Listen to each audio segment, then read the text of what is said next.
le public est là. Il a conquis ce public.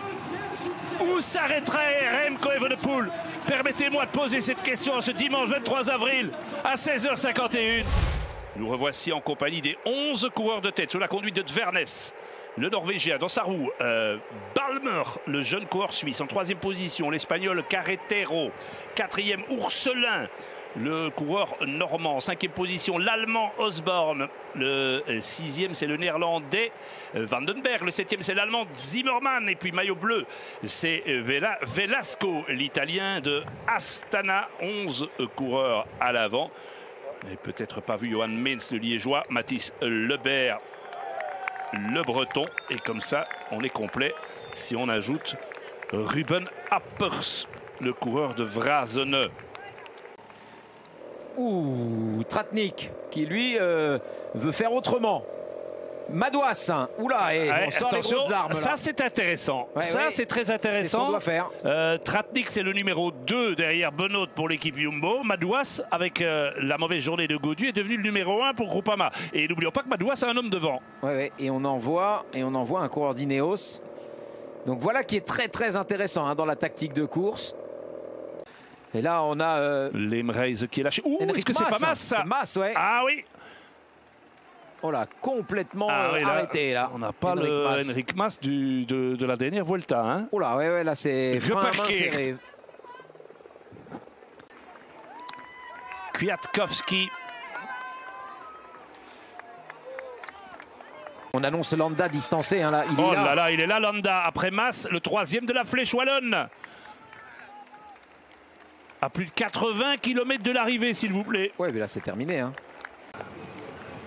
Énorme travail là de Tratnik. Pouvoir boire, manger une fois qu'il est rentré. Refaire un peu le plein d'énergie. Voilà, 6 hommes devant.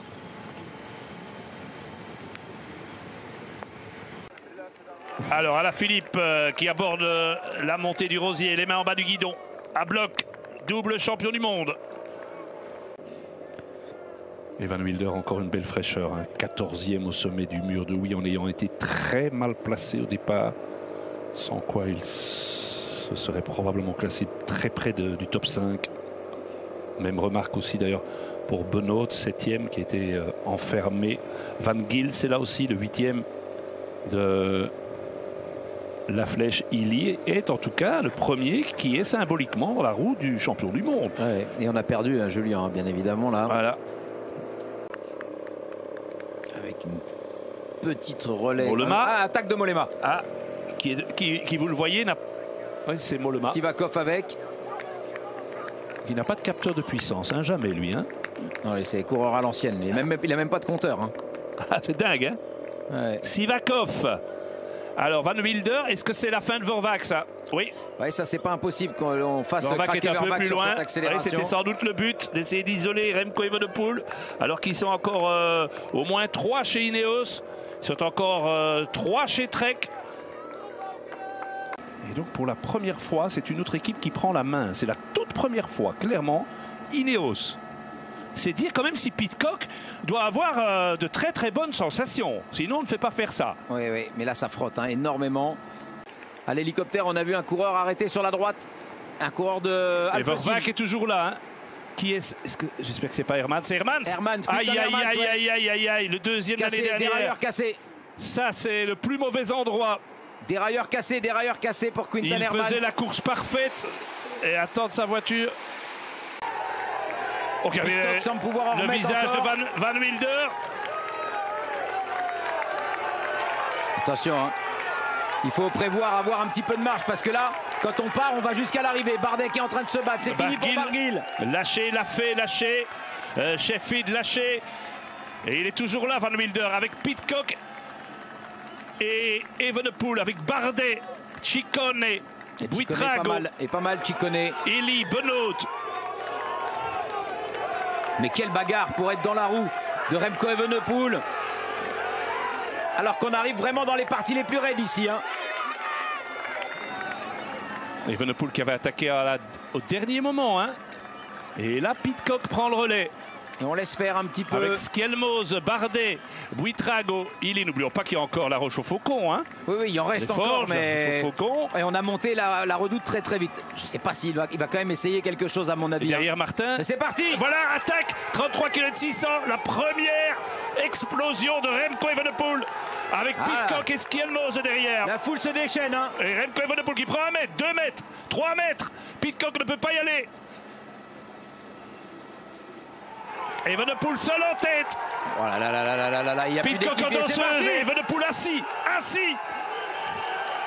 Il creuse l'écart, Pidcock qui essaye de faire comme à l'Amstel pour essayer de s'accrocher. Et on l'a dit, Pogacar. Et il a du mal à vraiment creuser. Je pense que Pidcock va revenir dans la descente sur le virage du bas avec sa technique, mais il restera encore cette longue ascension de la côte. C'est ici que ça change. Hein. Avant, on partait à gauche. Là, maintenant, on va à droite. Attention, route étroite. Et un virage très serré en bas. C'est très serré. Hein. Je pense que Pidcock va être en mesure de revenir sur les parties techniques. Mais il restera encore cette longue côte non répertoriée. Qui va se présenter. Cornemont, hein. La côte de Cornemont, exactement. On va voir derrière ce que ça va donner, mais là tout le monde va devoir se battre. On est rentré dans le mano à mano à 30 km de l'arrivée. Hein. Plus de 30 km. Regardez, il y en a à tous les 10 mètres. Skelmos et Ciccone. J'ai l'impression que Skelmos est un peu plus fort que Ciccone. Attention, Remco a pris ça avec 10 mètres. Allez. Attention à 30 km. Remco Evenepoel, est-ce qu'il est en train de s'envoler? 30 km, c'était comme l'année dernière. Est-ce qu'il est parti? Là, il est déchaîné. Et regardez, au moment de sommet à la bascule de la côte de Cornemont, hein, c'est sur le sommet de la côte que... Comme il l'avait fait à la Redoute. Exactement. Hein. Ah oui, c'est le moment où on a besoin de souffler. Attention, parce que là, c'est parti. Hein, attention, c'est peut-être le moment décisif. Regardez cette image. Ça sent la petite fringale, de Pidcock. Hein. Je le voyais sur mon écran de contrôle. Hein. Merci Thierry Delru d'être venu aussi vite nous remontrer ça. Il s'en rend pas compte tout de suite. C'est là qu'il voit qu'il n'y a plus personne dans la roue. Là maintenant il a compris. Il se retourne, il regarde et il en remet une. Pidcock a craqué littéralement. Il sait que maintenant c'est un contre-la-montre. Et il peut compter que sur lui. Il va falloir piloter, avoir les bonnes trajectoires. Bien gérer, bien penser à manger. Parce qu'attention, ce qui est arrivé à Pidcock peut arriver à d'autres. Et à Skelmos pour revenir. Et c'est Illy derrière qui attaque. Illy qui sort, c'est bien. Ouais, c'est bien. En tous les cas, c'est bien pour Pidcock parce que ça va désorganiser un petit peu ce groupe. Parce que Illy n'a pas su suivre Pidcock dans les grosses accélérations. Tratnik est toujours là. Hein. Et Illy, très costaud. La barbe, la coupe de cheveux, les 3 zones aux 2 oreilles. 0 point de mire. Hein. 0 point de mire pour les coureurs. Non, il est déjà parti à droite. Il est presque au-dessus. C'est Krohn qui est tombé. Qui est tombé. On voit son pied qui dépasse là. Aïe, aïe, aïe. Chute de Krohn. Il a dû toucher la roue arrière du cours devant lui. Il est passé. Ouais, ça va. Il s'en sort bien. Il est arrivé dans un espèce de matelas pas agréable, mais. Non, mais c'est mieux que la boîte aux lettres. Hein. Ouais, exactement, ouais. Mais bon. Mais enfin. Ça fait mal quand même. Hein. Forcément. Krohn. Et regardez ce public. Écoutez. Avec le maillot de champion du monde. Ah non, il est survolté. C'est rare qu'on le voit monter en danseuse. Remco, plutôt à monter assis normalement. Derrière Sivakov, avec Illy et c'est toujours le petit Buitrago. Il est impressionnant, hein, Buitrago là. Ouais, et Pidcock un peu plus loin avec Benoît. Sivakov doit laisser filer pour le moment Illy et Buitrago qui sont plus légers, hein, beaucoup plus légers. Ouais. Sivakov s'est fait mal. Hein. Et derrière, on retrouve toujours Illy, hein, très engagé. Et Pidcock qui est ressorti derrière. Tout à l'heure, il était un peu limite. C'est Van Gils qui vient après.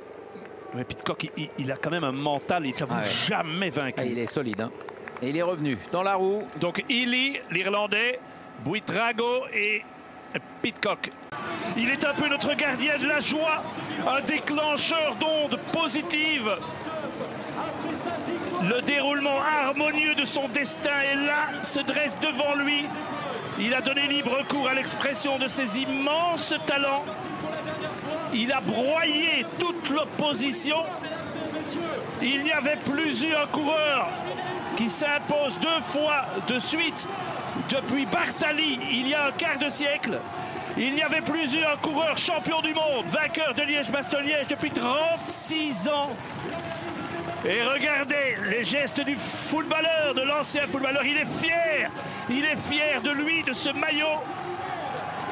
Et le public est là. Il a conquis ce public. Où s'arrêterait Remco Evenepoel? Permettez-moi de poser cette question ce dimanche 23 avril à 16h51.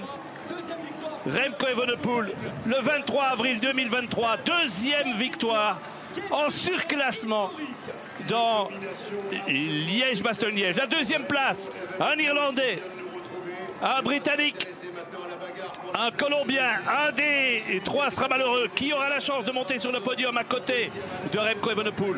L'écart est déjà plus important que l'année dernière, hein, ouais. Et avec 48 secondes. Attention à Buitrago qui profite bien du travail de Healy. Healy, il a déjà dit, moi au sprint, je suis une catastrophe. Ouais, mais je pense qu'on va avoir...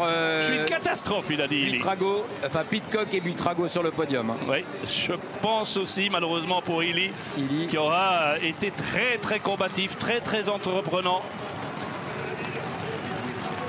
Et c'est lancé de loin avec Buitrago. Est-ce que Pidcock peut encore le remonter? Il se met dans l'aspiration. Pidcock essaie de le déborder maintenant. Et Pidcock va être deuxième. Quel podium? Deuxième Pidcock, troisième Buitrago et quatrième, il est fâché Buitrago, il voulait mieux, et quatrième Healy à plus d'une minute. Hein. Ah, c'est une démonstration, une maîtrise. Il a montré dans le final en plus beaucoup d'intelligence. Beaucoup d'intelligence. Ilan Van Wilder qui vient de passer la ligne. Il a géré, il a pris zéro risque parce que, ne l'oublions pas, l'objectif c'est le Tour d'Italie. Il était hors de question de tomber en plus aujourd'hui. Donc une fois que la différence était faite à la pédale, eh bien on a terminé cette course avec beaucoup d'intelligence. Chapeau monsieur.